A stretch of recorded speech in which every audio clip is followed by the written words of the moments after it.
పిఠాపురం నియోజకవర్గం జన సైనికులతో డిప్యూటీ సీఎం పవన్ కళ్యాణ్ భేటీ ముగిసింది. ఇక ఈ భేటీలో పలు కీలక అంశాలపై క్యాడర్ కు పవన్ దిశానిర్దేశం చేశారు.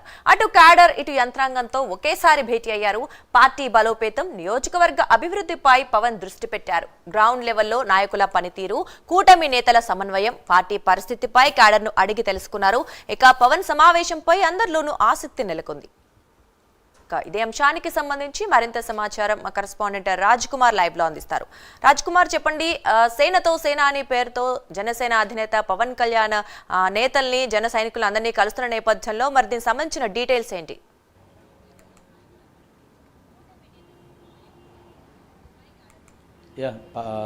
ఏదైతే దుర్గా ముఖ్యంగా ఆంధ్రప్రదేశ్ రాష్ట్ర ఉప ముఖ్యమంత్రి పవన్ కళ్యాణ్ నిన్న ప్రత్యేకంగా పిఠాపురం నియోజకవర్గ ముఖ్య నేతలు, కార్యకర్తలతో సమావేశం నిర్వహించారు. ఈ సమావేశంలో ఏదైతే పవన్ కళ్యాణ్ ఈ 5 సంవత్సరాల్లో క్యాడర్ ఏదైతే గత 5 సంవత్సరాలు వీరోచితంగా పోరాటం చేసి ఆ కూటమి గెలుపులు క్రియాశీలకంగా వ్యవహరించినటువంటి నేతలు ఎవరైతే ఉన్నారో వారందరినీ కూడా గుర్తించాలి.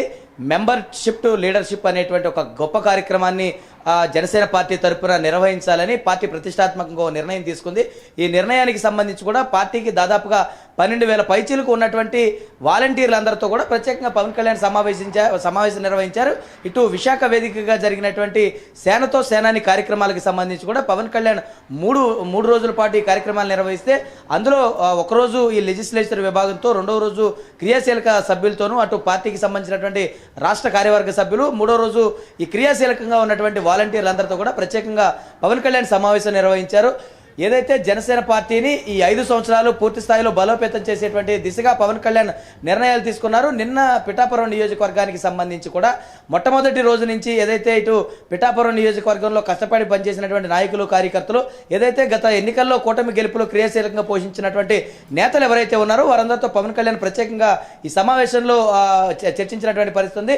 పార్టీ భవిష్యత్ కార్యాచరణ అంటే కాకినాడ జిల్లాకి సంబంధించి కూడా 51 గ్రామాలు, 51 పంచాయతీలు ఉన్నాయని పవన్ కళ్యాణ్ ప్రత్యేకంగా ఈ విషయాలన్నీ కూడా తెలుసుకుని నిన్న ఎంపీ ఉదయ్ శ్రీనివాస్తో పాటు జిల్లా ఇన్ఛార్జి మంత్రి పొంగూరు నారాయణ, ఏదైతే ల్యాండ్ ఆర్డర్ పరంగా అడిషనల్ ఎస్పీతోనూ, ఇటు మున్సిపల్ శాఖ, రెవెన్యూ శాఖకు సంబంధించినటువంటి అధికారులందరితో కూడా పవన్ కళ్యాణ్ ప్రత్యేకంగా సమావేశాలు నిర్వహించారు. ప్రస్తుతం పవన్ కళ్యాణ్ మంగళగిరి కేంద్ర పార్టీ కార్యాలయంలోనే ఉన్నటువంటి పరిస్థితి ఉంది. పవన్ కళ్యాణ్ ఎప్పటికప్పుడు కూడా మానిటర్ చేస్తా ఉన్నారన్నారు.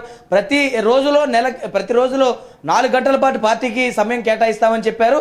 ప్రతి సెలవు దినాల్లో కూడా పార్టీ కేటాయించండి అంటే ఏదైతే చెప్పారో ఇటు పార్టీకి కేటాయిస్తారన్నటువంటి సెలవు దినం అన్న నిన్న ఆదివారం రోజున పిఠాపురం నియోజకవర్గ నేతలతో హాజరయ్యారు. అంటే ఇక్కడి నుంచి పవన్ కళ్యాణ్ ఉన్నటువంటి బిజీ షెడ్యూల్ని కుదించుకుని ఇటు పార్టీకి కేటాయించాలని ఒక నిర్ణయం తీసుకున్నారు. ఇటు అధికార యంత్రాంగంతోనూ, అటు పార్టీ కేడర్తోనూ రెండింటిని కూడా సమన్వయపరుచుకుంటూ పవన్ కళ్యాణ్ తీసుకున్నటువంటి నిర్ణయాల పట్ల అందరిలోనూ ఆసక్తి నెలకొన్నటువంటి పరిస్థితి కనపడుతుంది. మరి దాదాపుగా ఏదైతే ఇటు అధికారంలోకి వచ్చినటువంటి తర్వాత ఇప్పటికే పిఠాపురం నియోజకవర్గంలో 400 కోట్ల రూపాయల అభివృద్ధి పనులు చేశామనేటువంటి ఒక గొప్ప విషయాన్ని, దీన్ని ప్రజల్లోకి బలంగా తీసుకెళ్లాలనేటువంటి ఒక అంశాన్ని కూడా పవన్ కళ్యాణ్ కార్యకర్తలకు, కేడర్కు దిశానిర్దేశం చేసినటువంటి పరిస్థితి ఉంది. మరొక వైపు కనుక చూసుకుంటే ఇటు ఏదైతే ఏజెన్సీ ప్రాంతాలు ఏవైతే ఉన్నాయో ఏజెన్సీ ప్రాంతాలన్నింటిలో కూడా ఇటు రోడ్ల మరమ్మతులు కావచ్చు, కొన్ని రోడ్లు లేనిటువంటి ప్రాంతాల్లో రోడ్లు నిర్మాణం చేయడం కావచ్చు, ఇలా అనేక రకాలుగా పార్టీని ఏదైతే మంచి పనులు ఏదైతే అధికారంలోకి వచ్చినాక కూటమి ప్రభుత్వం చేసిందో, పర్టికులర్గా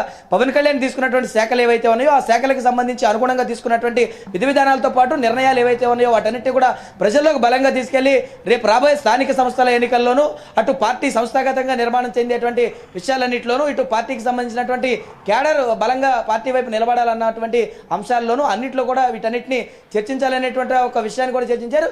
మరి కొద్ది రోజులనే గ్రామ స్థాయి కమిటీల నుంచి రాష్ట్ర స్థాయి కమిటీల వరకు కూడా వేయాలనేటి ఒక నిర్ణయం తీసుకుంటామని కూడా చెప్పారు.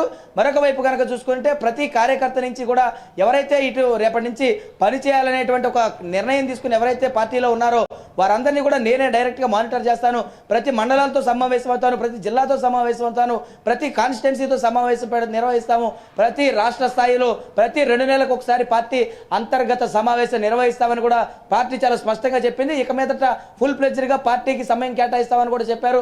ఈ 5 సంవత్సరాలు పార్టీ బలోపేతం చేసే దిశగానే అడుగులు వేస్తామని కూడా చెప్పారు. కాబట్టి పూర్తి స్థాయిలో దీనికి సంబంధించినటువంటి అన్ని వ్యవహారాలపైన కూడా పార్టీ దృష్టి పెట్టిందని చెప్పుకోవచ్చు. మరి పవన్ కళ్యాణ్ 5 సంవత్సరాలు తీసుకునేటువంటి నిర్ణయాలపైన ఆసక్తి అయితే నెలకొందని చెప్పుకోవచ్చు. Durga. Right, thank you Raj Kumar.